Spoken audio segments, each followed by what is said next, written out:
This is a mini projector that was sent to me from Trunera. I'm really excited to take a look at this. Package-wise, it looks pretty good with some images showing ways you can use it. Looks like outside, inside. This side has some of the features and positives of the projector. Only other thing is on the top, there's apparently a warranty that you can get if you just scan that QR code and work with that. So opening it, this is the main projector it looks like, and then there's an extra box with, I assume, some electronics stuff. Yep. So here's the power cable as well as a remote. That's pretty cool. Another warranty QR code and the instruction manual, which comes in a few different languages. Let's take a look at the projector itself. There's another QR code to activate the warranty. There's this top of the projector that will take off. And let's look at under the projector because there's a few things here. So they're shown on the side of the box. There's a couple of different options on how to connect this. There's the power supply as well as an HDMI, which is probably what I'm going to be trying to use this with. Supposedly it's also Bluetooth enabled, so we'll see what that looks like.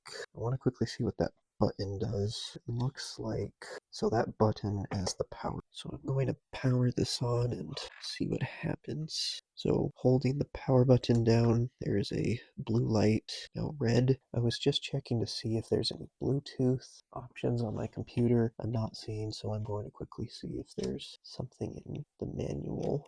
Okay, I just hit the power button again, and it's turning the projector on. So it just booted up, and here it is, it looks like. I'm going to see if I can get it to focus. Okay, so I was twisting this knob on the top, that was able to get it to focus. I don't know if that's the Keystone or if that's in the focus of the projector. I think from here I'm probably going to have to get some batteries.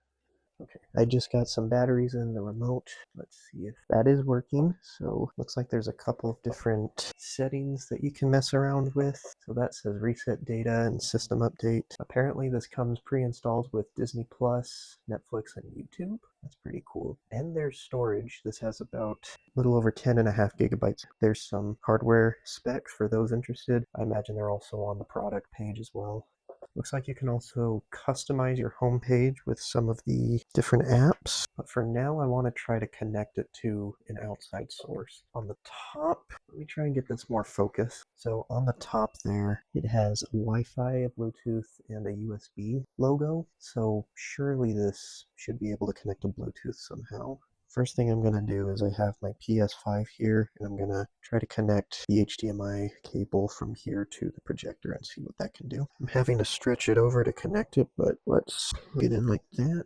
I'm going to be holding the projector since the cord isn't long enough to set it on the bed, but let's go to HDMI and see what hitting that does. So it's loading. So that's the screen adjustment for the PS5, so there it is working. Looks honestly pretty good, I'd say. I need to get the projector set down and mounted, but like honestly, at first glance, I think it looks really good. I'm going to back out and now try and figure out if I can get Bluetooth. Okay, I'm looking at the instruction manual right now, and apparently to enable Bluetooth, you go to settings, and it's under network settings. There's Bluetooth right there.